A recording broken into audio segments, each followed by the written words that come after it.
Hello friends, कैसे हैं आप सभी। स्वागत है आपका एक बार फिर से हमारे यूट्यूब चैनल ड्रीम आईएएस पे। तो आज सेट नंबर 5 है। इससे पहले हम लोग 4 सेट कवर कर चुके हैं। हमें उम्मीद है आपको बेहतर तरीके से समझ में आ रहा होगा, आपकी तैयारी अच्छे से चल रही होगी। तो इसी तरह से बने रहिए वीडियो में। वीडियो को लास्ट तक देखिएगा, बहुत ही इंटरेस्टिंग प्रश्न होने वाला है, जिससे कि आपके आने वाले हर एग्जाम्स में इम्पोर्टेंट होगा। चलिए देखते हैं आज का पहला क्वेश्चन क्या कहता है। नर्मदा महोत्सव का आयोजन किस राज्य में किया गया है? तो अभी हाल ही में नर्मदा एक महोत्सव किया गया है, कहाँ पर ही? मध्य प्रदेश में इसका आयोजन किया गया है। मध्य प्रदेश में कहाँ? मध्य प्रदेश के अमरकंटक में। मध्य प्रदेश के अमरकंटक में नर्मदा महोत्सव का आयोजन किया गया है।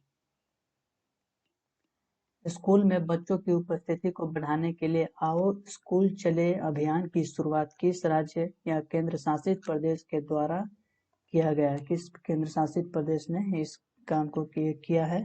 आओ स्कूल चले अभियान किसके द्वारा किया गया है? तो ये जम्मू कश्मीर के द्वारा चलाया गया है, ताकि स्कूल में बच्चों की उपस्थिति को बढ़ाया जा सके।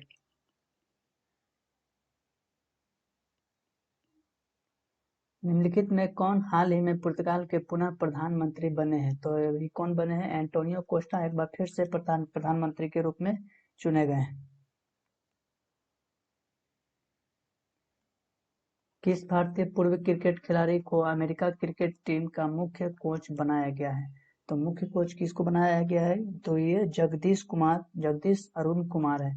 इनका पूरा नाम है जगदीश अरुण कुमार। इनको अमेरिका का मुख्य कोच बनाया गया है। अमेरिका क्रिकेट टीम का मुख्य कोच बनाया गया है। इससे पहले ये कर्नाटक टीम के कोच भी रह चुके हैं। कर्नाटक टीम के ये मुख्य कोच रह चुके थे। इसे अब कहाँ पर से इनको बनाया गया है? अरुण कुमार को अमेरिका क्रिकेट टीम का मुख्य कोच बनाया गया है। भारत का कौन सा रेलवे स्टेशन आईएसओ प्रमाणन वाला देश का पहला रेलवे स्टेशन बन गया है? तो ये कौन सा रेलवे स्टेशन है? गुवाहाटी रेलवे स्टेशन को आईएसओ प्रमाणन वाला पहला स्टेशन बनाया गया है। मुख्य रूप से स्वच्छता एवं हरित आवरण बनाने के लिए इसको दिया गया है। मुख्य रूप से गुवाहाटी रेलवे स्टेशन को स्वच्छता एवं हरित आवरण बनाने के लिए आईएसओ के द्वारा ये प्रमाणन दिया गया है। Cricket world cup the Indian challenge के लेखक किसको cricket world cup the Indian challenge के लेखक कौन है? तो ये आशीष रेस के द्वारा ये पुस्तक लिखा गया है, जिसमें बताया गया है कि 1975 से लेकर 2015 तक के इसमें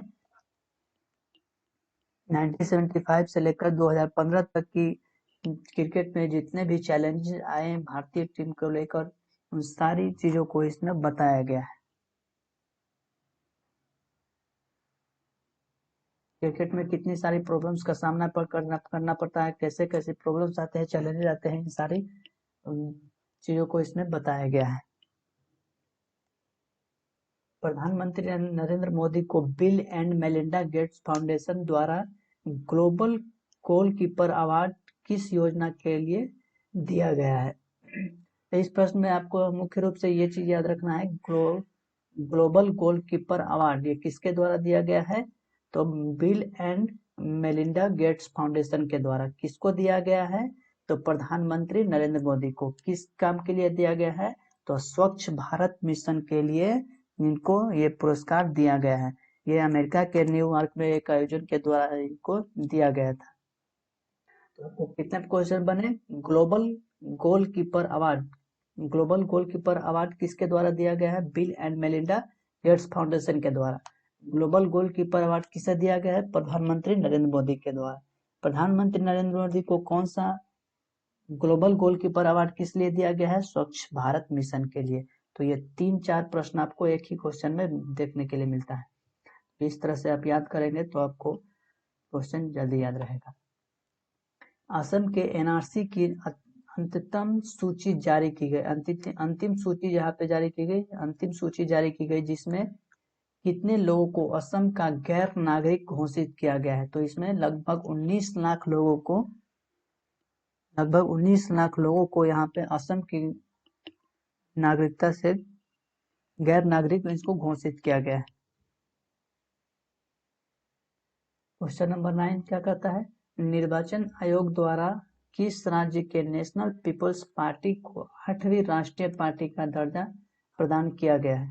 तो अभी मेघालय की एक नेशनल पीपल्स पार्टी है जिनको 8वीं राष्ट्रीय पार्टी का दर्जा दिया गया है। किसके द्वारा? निर्वाचन आयोग के द्वारा। इसके संस्थापक के रूप में पीएस सांगवा के जाना जाता है। संस्थापक के रूप में पीएस सांगवा को जाना जाता है।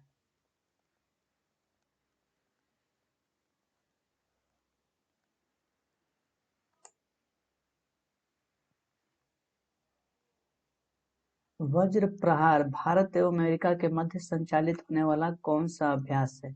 तो वज्र प्रहार की पहले तो आपको याद रखना होगा कि वज्र प्रहार किसके बीच युद्ध अभ्यास होता है? तो भारत एवं अमेरिका के बीच।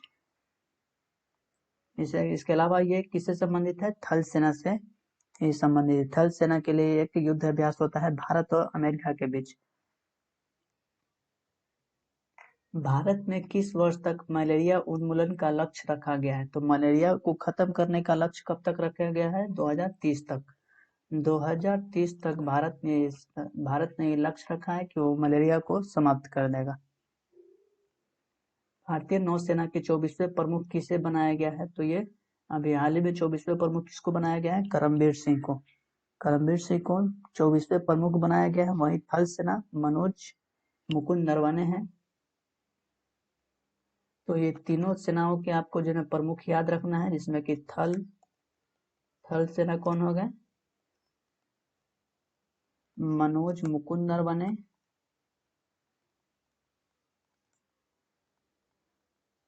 आप इस तरह से याद रखेंगे। थल सेना किसको बनाया गया? मनोज मुकुंद नरवणे। और एक और कौन होता है? वायु सेना होता है। एक हो गया आपका वायु सेना। इसमें किसको ये वायु सेना किसको बनाया गया है? राकेश कुमार भदौरिया। और नौसेना करमबीर सिंह। वहीं सीडीएस की बात करें तो सीडीएस में आपका आ जाएगा बिपिन रावत। तो ये चीज आप याद रखेंगे, डिफेंस के एग्जाम में आपको अक्सर ये पूछता है। फरवरी 2020 में किस शहर की पुलिस ने ऑपरेशन नकेल की शुरुआत की है? तो ये गाजियाबाद की पुलिस ने ये ऑपरेशन नकेल शुरुआत की है ट्रैफिक को समाप्त करने के लिए, ट्रैफिक व्यवस्था को सुधार लाने के लिए। इसके साथ ही इसमें बिना लाइसेंस के जो भी चालक है, गाड़ी चालक है, उसको बंद करने के लिए भी इसमें किया गया है। तो नकेल ऑपरेशन किसके द्वारा चलाया गया है? गाजियाबाद के द्वारा। इसलिए पेरिस पुस्तक मेला 2020 में किस देश को गेस्ट ऑफ ऑनर के रूप में नामित किया गया? तो अभी हाल ही में पेरिस में जो पुस्तक मेला हुआ था 2020 में, इसमें भारत को इसमें शामिल किया गया था।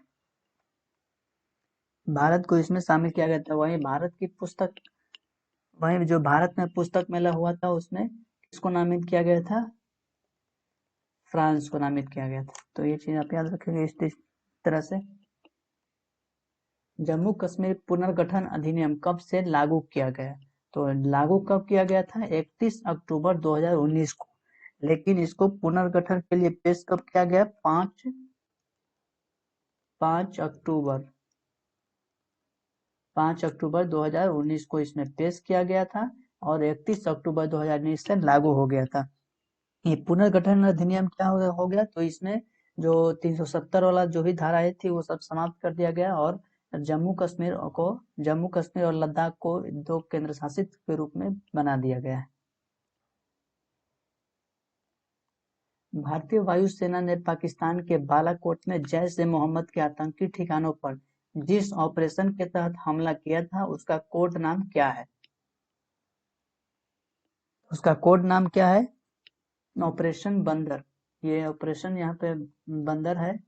ऑपरेशन बंदर के तहत जैश ए मोहम्मद के आतंकी ठिकानों को मार गिराया गया था। ऑपरेशन बंदर एक कोड है, इस कोड के तहत बनाया। बजट 2020 में पशुओं में होने वाली किस बीमारी को समाप्त करने की बात की गई है?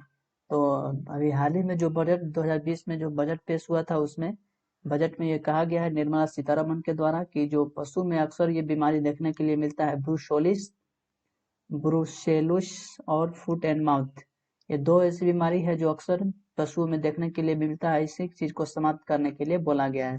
तो आपका ऑप्शन नंबर हो गया डी और सी सही है। हाल ही में किस देश ने अल्जाइमर रोग के निदान हेतु जीबी 971 नामक विकसित किया है? ये दवा है, एक दवा है इस प्रकार का, जीबी 971 नामक एक दवा है जिसको चीन के द्वारा विकसित किया गया है। किसके लिए? अल्जाइमर रोग के निदान के लिए।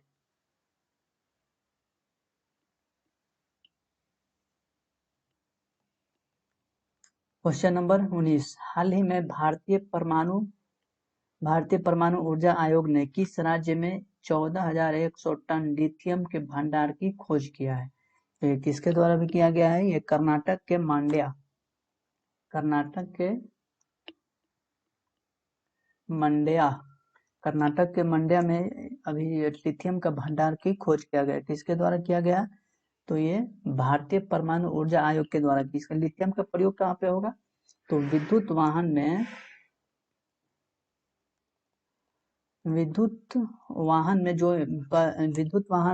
में जो बैटरी का यूज होता है वो लिथियम का होता है, और इसमें इसको प्रयोग किया जाता है।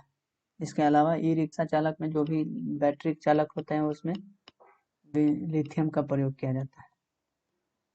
फरवरी 2020 में किस देश ने अपने देश में जन्म दर को बढ़ाने के उद्देश्य से बेबी बोनस स्कीम की शुरुआत की? तो ये ग्रीस में ये शुरुआत किया गया है। ग्रीस के यूनान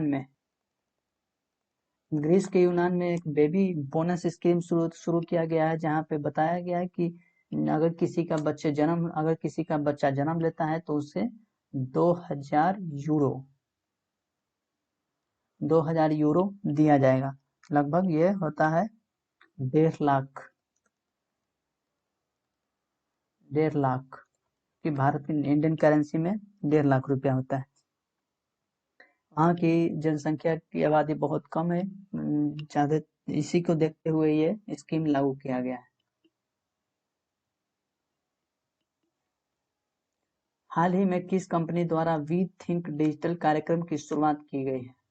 तो ये किसके द्वारा किया गया है वी थिंक? तो फेसबुक के द्वारा ये कार्यक्रम शुरू किया गया है। मुख्य रूप से महिलाओं में डिजिटल साक्षरता को बढ़ावा देने के लिए ये फेसबुक के द्वारा एक वी थिंक डिजिटल लॉन्च किया गया। इसकी शुरुआत यूपी से किया गया है।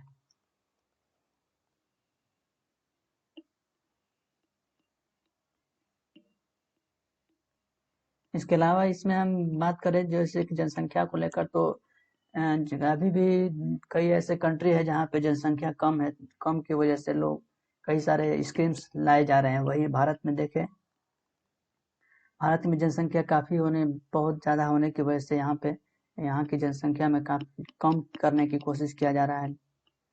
ये चीज़ आप कंपेयर कर सकते हैं, इस चीज़ से आपको याद रहेगा क्वेश्चन। बिहार की सरकार ने किस आपात अस्पताल में बिहार के प्रथम स्किन बैंक की स्थापना की घोषणा की है? तो ये पटना के पीएमसीएच में इसकी स्थापना करने के लिए बिहार सरकार ने घोषणा किया है। हाल ही में नेपाल तथा चीन द्वारा संयुक्त रूप से जारी नए आंकड़ों के अनुसार माउंट एवरेस्ट की ऊंचाई कितनी है? अभी हाल ही में नेपाल और चीन के द्वारा एक आंकड़ा दिया गया है, जिसमें बताया गया है कि माउंट एवरेस्ट की जो ऊंचाई है 8,848.86 मीटर, इसकी हाइट जो है ना बढ़ गई है। वहीं इसकी जब 1954 में इसकी गणना किया गया था इसकी, तो इसका आंकड़ा तो उस वक्त था कितना, 8,848 मीटर। नए आंकड़ों के अनुसार 8.86 मीटर बढ़ गया है। हाल ही में उपराष्ट्रपति वेंकैया नायडू द्वारा विमोचित किए गए पुस्तक 40 Years with अब्दुल कलाम पुस्तक के लेखक कौन है? तो ये पुस्तक के लेखक कौन है? Doctor A Sivathanu Pillai. Doctor S Sivathanu Pillai.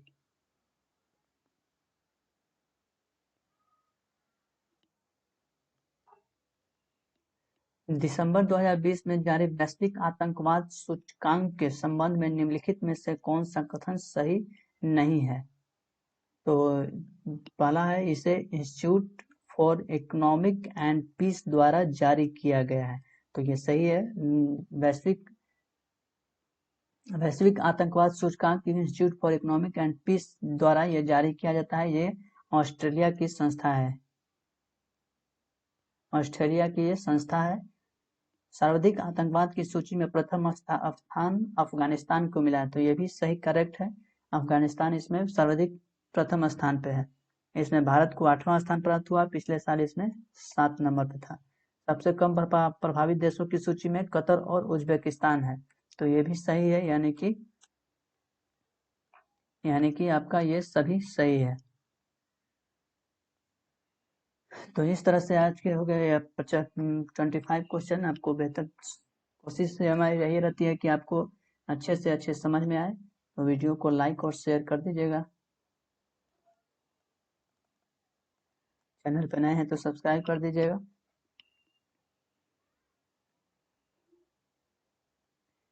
इसी तरह से आपको डेली 25 क्वेश्चन मिलेंगे, जिससे कि आपको आने वाले जो भी एग्जाम है उस सब में आपको हेल्प मिलेगा। इसके अलावा बड़ों का आदर करें, छोटों से प्यार करिए और अपना व्यक्तित्व इस तरह से बनाएं ताकि महिलाएं आपके साथ सुरक्षित महसूस करें। चलिए मिलते हैं नेक्स्ट वीडियो में।